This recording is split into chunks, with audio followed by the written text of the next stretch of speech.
So last night, as I was working on today's message, it occurred to me that the last time I preached here, I think, was back in May. I think it might have been in May. And my sermon was on how dying is an experience, not an event.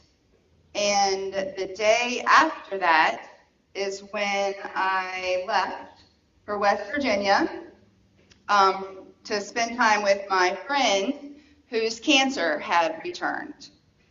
RC died on December 13th, and I had the absolute honor of helping care for him the last week of his life.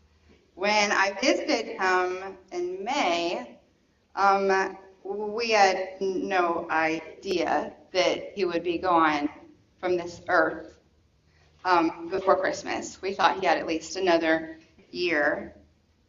So when I was asked to worship with you today, I knew it was right after Valentine's Day. Actually, at first I thought it was Valentine's Day when Val got in touch with me. But I knew it was the weekend of Valentine's Day. And I love Valentine's Day. That's one of my favorite holidays because Valentine's Day to me is a celebration of love. And love is at the very foundation of our existence. It is what we are doing here. It is why we are here, is to love. I also passed out Valentines. This was 2 years ago, actually, when I did the Valentine's service. Y'all remember that?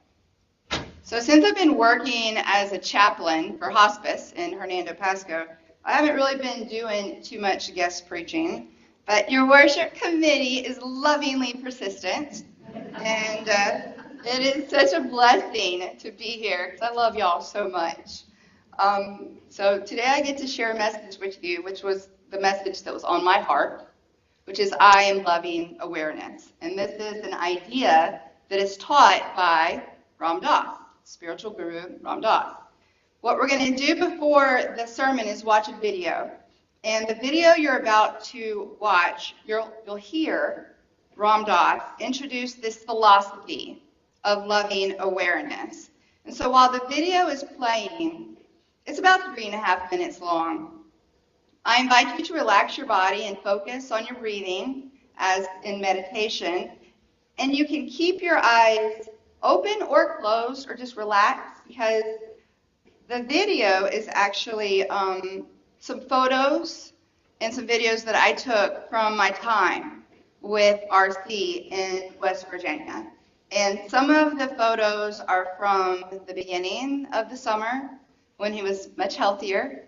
And some of the photos are from the week before he died. So I invite you to relax into your chair and listen to these words of Ram Dass.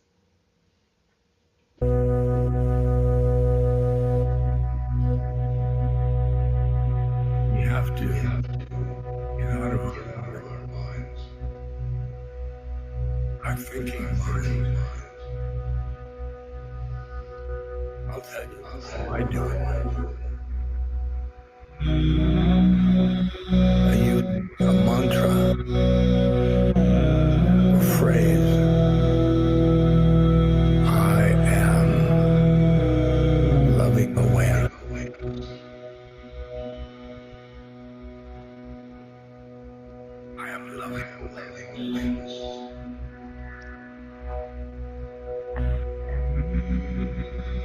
I am loving awareness.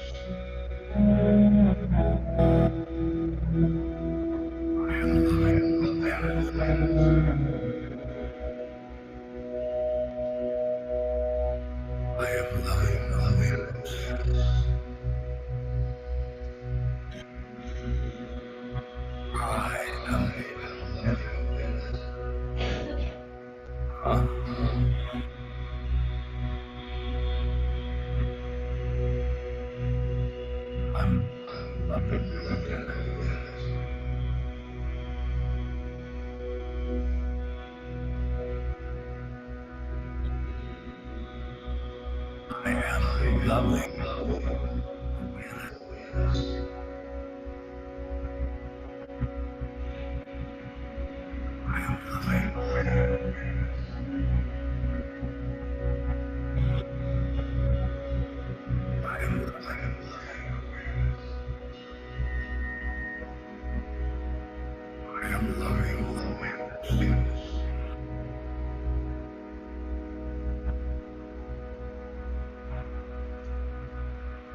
Atlantis is the name of a soul that you really are. Leads you to love everything you are aware of. The sky, the moon, your body,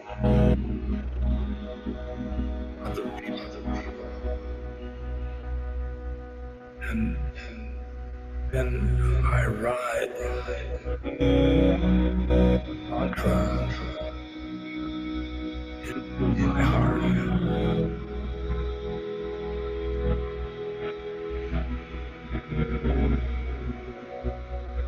My heart, I see your way, or veil,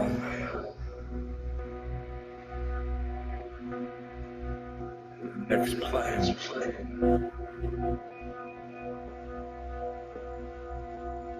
so loud.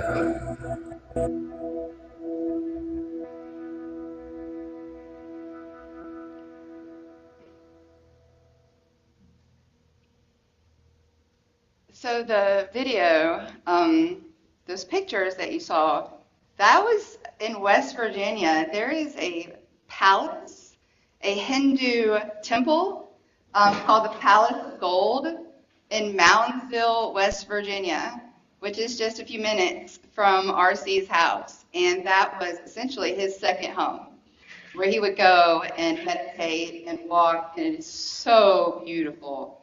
If you ever get an opportunity to go, I strongly encourage you to do it. It's one of the most beautiful places that I have ever been to, and I can't wait to go back.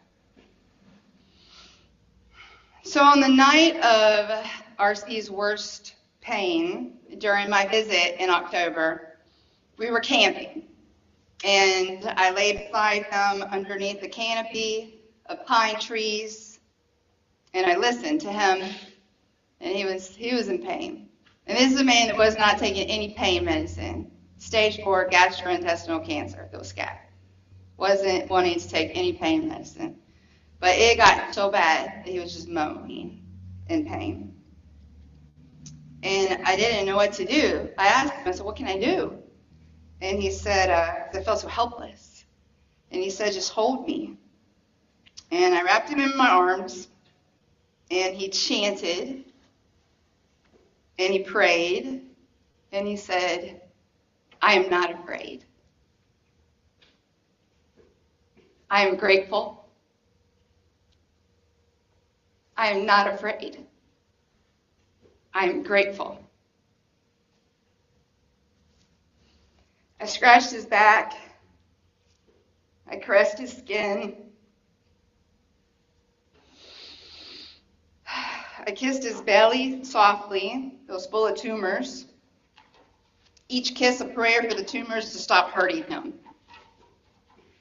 The next day, I drove him to the hospital, and he grimaced, and he placed his hand on his chest, and he said, my heart hurts. And I said, me too. So we knew it was time for hospice at that point. And of course, I knew a lot about hospice, so I was with him. The tumors had grown at an alarming rate when he stopped. He had been on the chemotherapy pills, and we got his new PET scan, and they hadn't done anything. The tumors were just growing. So we had the idea that this would probably be my last time seeing him. But it wasn't. My flight home in October was delayed. I don't know if y'all remember something that happened on October the 11th in Florida. Hurricane happened. So I was supposed to leave on that day, and I had to stay a few extra days. And so I said goodbye, and I flew back to Tampa to storm-ravaged city, no power, so much cleanup to do. And that's what I did with my time when I got back. And the weeks after I got back and he was at home, he spent those weeks in deep meditation. So deep of meditation. I'm just in awe of this man's spiritual practice. He could just sit with his eyes open and just be in this deep meditative state because he was preparing himself to spiritually depart this earth. He wasn't really talking to people, and he wasn't really texting. And so I would text him, but he wasn't really communicating with me too much. But I was continuing to deepen my spiritual practice as well. And I was reading the books that he had given me by Ram Dass, Yogananda, Prabhupada. That's who the temple was for in West Virginia. On Tuesday, December 3rd, he texted me out of the blue. We had, like I said, we had not really been talking. I've been texting him every day, sending him songs, sending him a hug every morning, because when we're together, we always hug one another. So that's a good way to start the day, by the way. It's a good time to just hug. It increases your good things in your brain. So I continued to text him, but then on December 3rd, he texted me and he said, "Fly up this weekend. I don't have much time left." So I flew out 2 days later, which is something I also had never done before. Dropped everything, bought a plane ticket 2 days later, and he died 1 week after I arrived. And that week that I spent with him was the most transformational and sacred week of my entire life. And that week, I was loving awareness. Being loving awareness is essentially being the pond. Like in the story, you're not the fish. We are the pond. We notice the feelings. We are mindful of our reality around us, but we do not allow our thoughts to control our feelings. We get out of our thinking minds and into our hearts. Instead of being guided by our ego, which is based on fear, says Ram Dass, we are guided by our soul, which is based on love. And love neutralizes fear. Before I continue, I want to be honest with you. Last week I considered changing today's topic.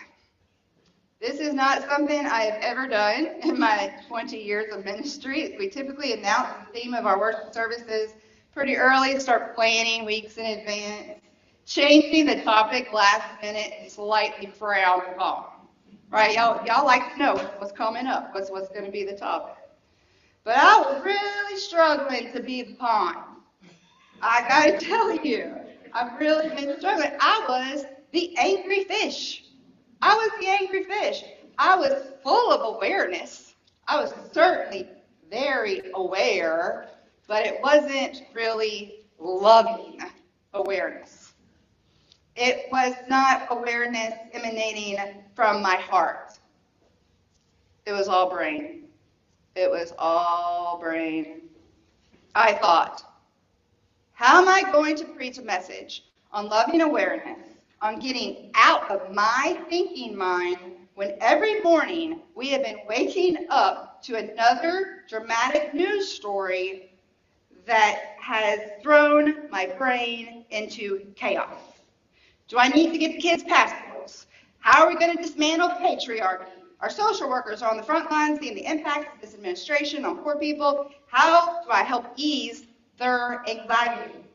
Are there going to be ICE raids at my kids' school? Are my dying patients, undocumented family members, going to be deported? I need to get off of Facebook. Did that guy just comment that white men deserve their success more than people of color and women because they're the ones that put the capital up for it? Oh, you've got to be kidding me right now. I'm so mad. I'm so mad. I don't even want to talk to my family members who I think probably voted for someone that I did not vote for. Is this really happening? I'm so angry. I'm so angry. I'm so angry. And I realized I was not being loving awareness. That I was being reactionary as opposed to responsive. I got even more twisted up because I was mad at myself for being mad at myself for being reactionary. And so I thought maybe I'll just change my topic and I'll just preach on being an ally because that's something we all need to learn about right now. And just so happens I already have a sermon about how to be an ally. So I thought that would be a lot easier. But then I started noticing how miserable I was. And I was making the people around me miserable too. My poor children. Anger, when warranted and righteous, can motivate us to right the wrongs of the world. It's not something we should try to remove from our feelings bank. We're going to feel angry. We're going to feel angry. And we're going to feel helpless. And we're going to feel sad. And we're going to feel impatient. We're going to feel afraid. We're going to feel all sorts of feelings.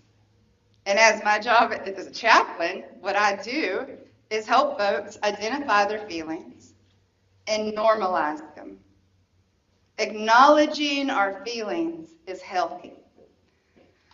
Allowing our feelings to destroy our peace, our inner peace, and also completely destroy relationships by feelings, not so much, not so healthy.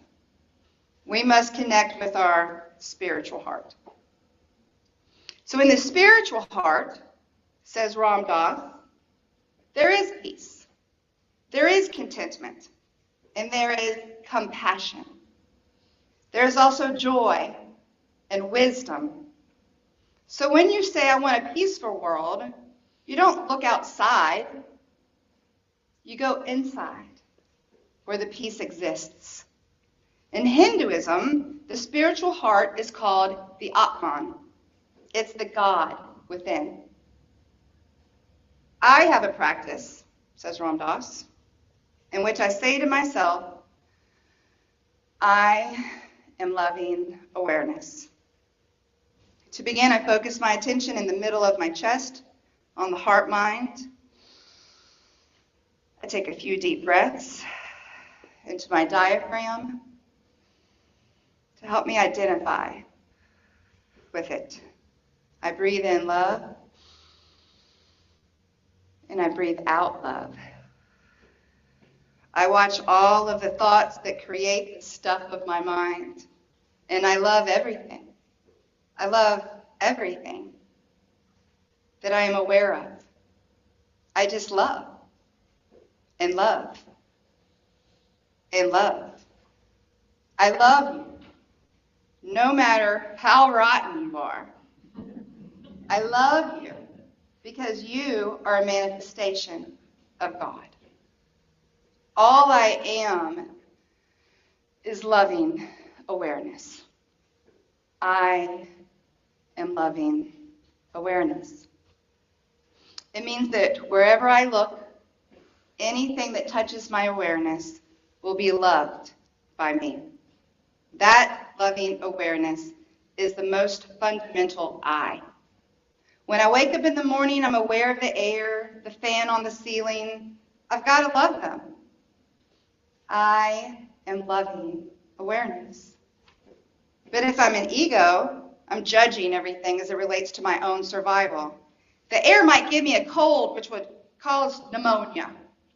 I'm always afraid of something in this world that I have to defend myself against. If I'm identifying with my ego, the ego is frightened and silly because the ego knows that it's going to end in death. But if I merge with love, there's nothing to be afraid of because love neutralizes fear. Awareness and love, loving awareness, is the soul. This practice of I am loving awareness turns you inward toward the soul. If you dive deep enough into your soul, you will come to what many call God, or that which is greater than ourselves. In Greek, it's called agape, God love. Dr. Martin Luther King Jr. said this about agape, this higher love, which is the greatest power of all love. It's an overflowing love which is purely spontaneous, unmotivated, groundless, and creative. The love of God operating in the human heart. When you can accept that kind of love, you can give that love. You can give love to all you perceive all the time. I am loving awareness. You can be aware of your eyes seeing and your ears hearing, your skin feeling, and your mind producing thoughts after thought after thought after thought after thought after thought. Thoughts are terribly seductive, but you don't have to identify with them. You identify not with the thoughts, but with the awareness of the thoughts. So R.C. warned me before I arrived in December that he was cranky. Of course, I knew this. I'd spent the last several months with the man. Often people with terminal illness become a little bit agitated. If you've ever been with someone through the end state, you know they can get a little bit agitated. Losing one's autonomy, your ability to go to the store, make food, drive a car, do your laundry, feed your cats and raccoons and groundhogs and all the other things he had living at his house, it sucks. When you lose your autonomy, it sucks. And if you're a person like R.C. who was extremely independent, such a bachelor that he had a cup and a plate in his house. Man did not have people coming in his house. Independent, slightly OCD, likes things where they are, and all of a sudden, you got people coming up into your space, moving your stuff, telling you what they think is best for you. Did I mention he has 3 sisters and a mom? Yeah, which I am so grateful to them for allowing me to be with him, to share him with me the last week of his life. But yeah, you got a lot of people in your space, so it makes you a little bit cranky. So I made him this promise. Because specifically he said, I can't handle any negative energy. We might have had a few spats in the past. This is what I said to him. I promise you that every time you look at me, I will smile at you, and you will see love in me. No matter what you say or how cranky you become, I will be loving. I will encourage others to be loving as well. I am here for you 100% in the moment. I am loving awareness. I said that mantra hundreds of times that week. When he wouldn't let me help him hold his cup, and he spilled water all over the coffee table and the floor, and I calmly cleaned it up and got more ice water, I am loving awareness. When his mama fussed at me for several things, including not closing the attic door because the cats would get up in there and pee, I said, yes, ma'am, I'll make sure to close the door, even though I'm not the one that left the door open, but I took it on. I am loving awareness. She had so much going on. Her son was dying. Her son, her only son, was dying.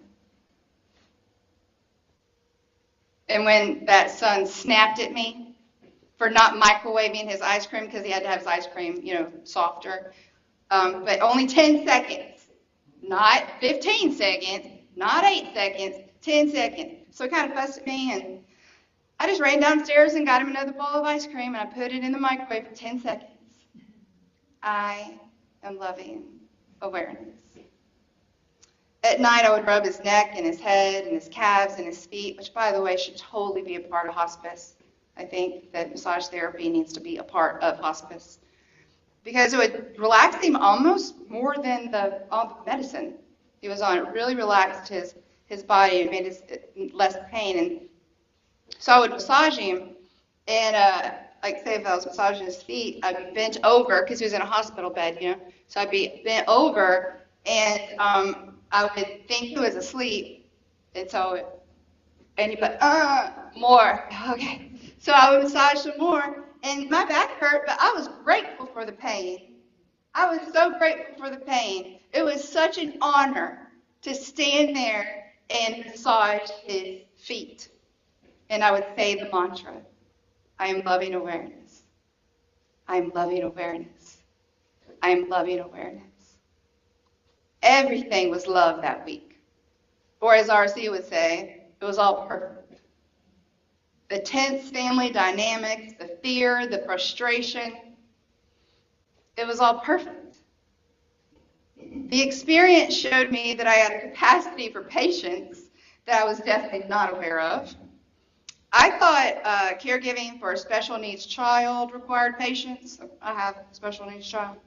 That was nothing compared to the patience needed to wait for someone who is at the end of their life move from the couch to the chair.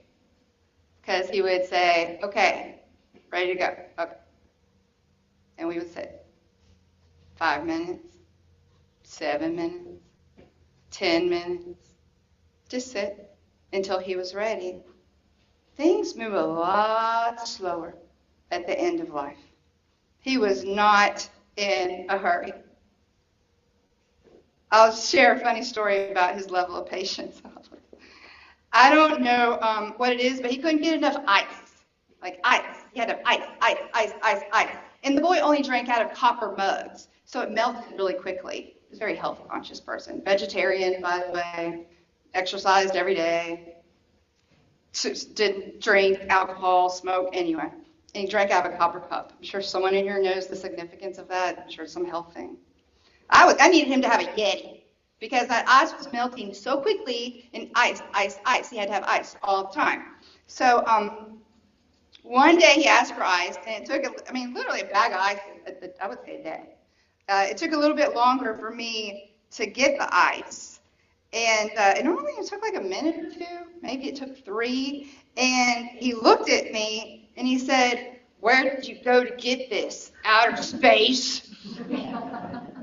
I said, "Yes, darling, I went to outer space. I'm back now. Here's your ice." I'm loving awareness. One night he wanted waffles. I had made a promise to his sisters that no choking, no falling, and no lighting anything on fire. He was on oxygen. And he wanted waffles. And I'm like, oh, he's having trouble swallowing at this point, And I was so afraid he was going to choke. So I went downstairs. I mentioned that the kitchen was downstairs. And it's this old house in West Virginia built onto a mountain. So the kitchen and the bathroom were downstairs, but the bedrooms were upstairs. And this very steep wooden staircase, which didn't have a light, by the way. So it was very dark. And so I ran up and down that staircase a lot. And so I went down and I got a pancake out of the freezer and I mushed it up and I brought it to him and he said, "This is not waffle." All right, so I ran down and I was like, "Well, they're kind of crispy on the outside and maybe it's like, all right, fine." So I went downstairs and I made a waffle, but then I cut it up into little tiny pieces and I put syrup all over it and I gave it to him and he looked at me and he said, "Waffle." So downstairs I went one more time and I made him his damn waffle. I didn't cut it up. I gave him a knife, gave this man a knife, and the bottle of syrup because he wanted to pour syrup himself. Who doesn't want to pour their own syrup? He's not a baby. You know how it is. He didn't want to be treated like a baby. He wanted to pour his own syrup. Now the syrup got everywhere. It was so sticky everywhere. But I cleaned that syrup up and I smiled because I was loving awareness. When he spoke, it was often very difficult to hear him, so I had to lean in.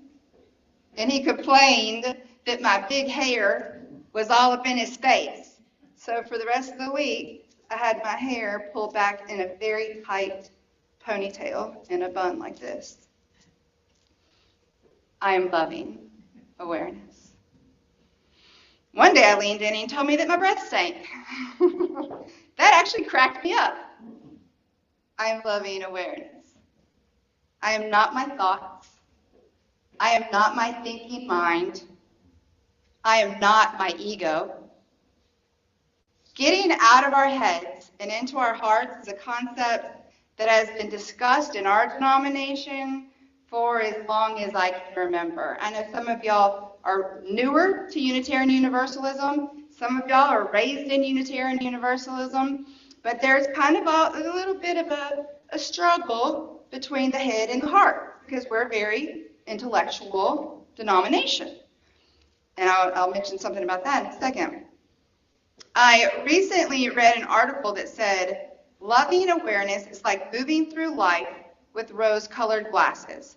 It's seeing the suffering, pain, trauma, death, isolation, and loneliness and watching it from a distance.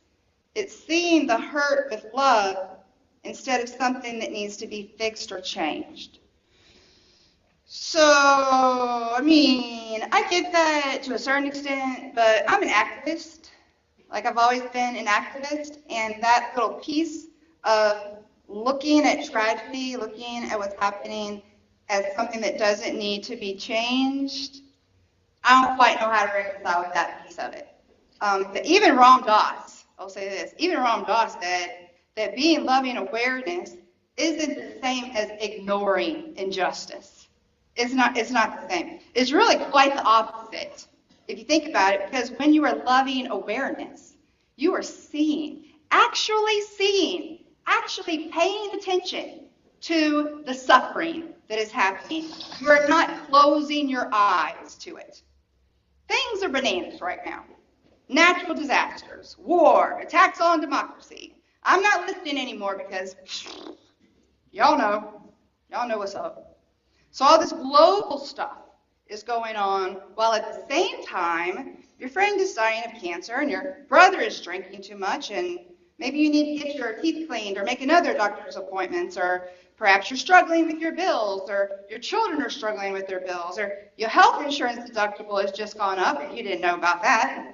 You're lonely and confused and maybe you just want to escape the madness.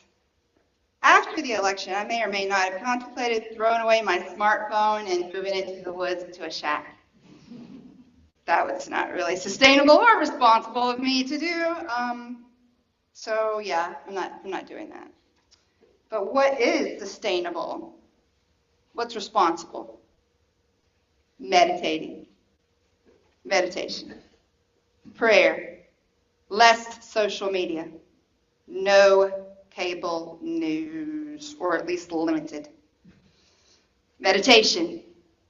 Exercise. Reading. Especially fiction. I would definitely recommend fiction. Yoga. Spending time with friends. Meditation. Joining affinity groups. Dancing. Did I mention meditation? Meditation.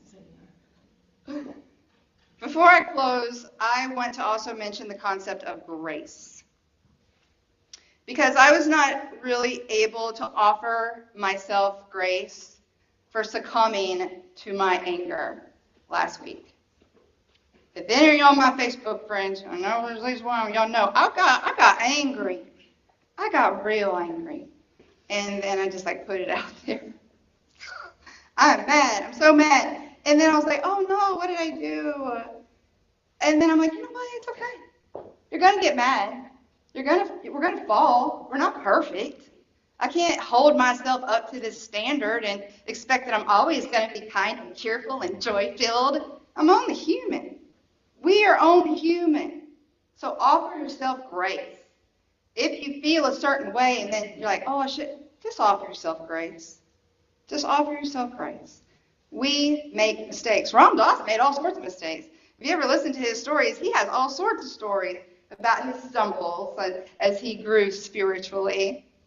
And he thinks that his mistakes are perfect because it's all perfect. This concept that it's all perfect, I still struggle with. But that's okay because I'm a Unitarian Universalist and that's what we love to do, struggle with things and wrestle with ideas. So I'm okay with it. I do see the benefit and how it will bring peace into my heart, which will in turn bring peace into another's heart, who will bring peace into another's heart, until more and more people move from ego to soul. And it is the soul that loves unconditionally. Our ego divides us. Our soul unites us. When I was with RC, there were a lot of family dynamics at play: anticipatory grief, unhealed past trauma, sometimes instead of cooperation. In his caregiving, there's a little bit of competition amongst folks. I would often leave the room when there's a bunch of people there just to give him some space. And at times I felt a little bit unwelcome. And I would notice that feeling. I would witness it. And then softly say the mantra: I am loving awareness. I am loving awareness. I am loving awareness. This isn't necessarily an easy practice, my friends. And it is a practice. You have to practice not thinking, which is so bizarre to me, that I have to work so hard to not make my brain work so hard. I have to practice getting out of my mind. We have to practice getting out of our minds. One day as I was pondering something, RC looked over and saw my face. And he could tell. I'm an overthinker. He could tell something was spinning up in there and I was having a difficult time sorting it out. Things were bouncing around, and finally I said, I was thinking, and he immediately said, stop doing that. I was like, excuse me? And then I was like, oh, stop thinking. I get it. Stop thinking. And just breathe and be. The two most educated religious traditions in the United States, as I mentioned earlier, are Hinduism and Unitarian Universalism. This idea of loving awareness is grounded in the teachings of Hinduism, the other highly educated intellectual denomination, religion in the United States. As we continue our work as Unitarian Universalists, siding with love, I pray we remain open to all the different ways we can connect with our heart. For it is love that changes us, and it is us that changes the world. So may it be. And now, if you will join me in singing our closing hymn, number 350, The Ceaseless Flow of Endless Time. Stand as you're willing and able.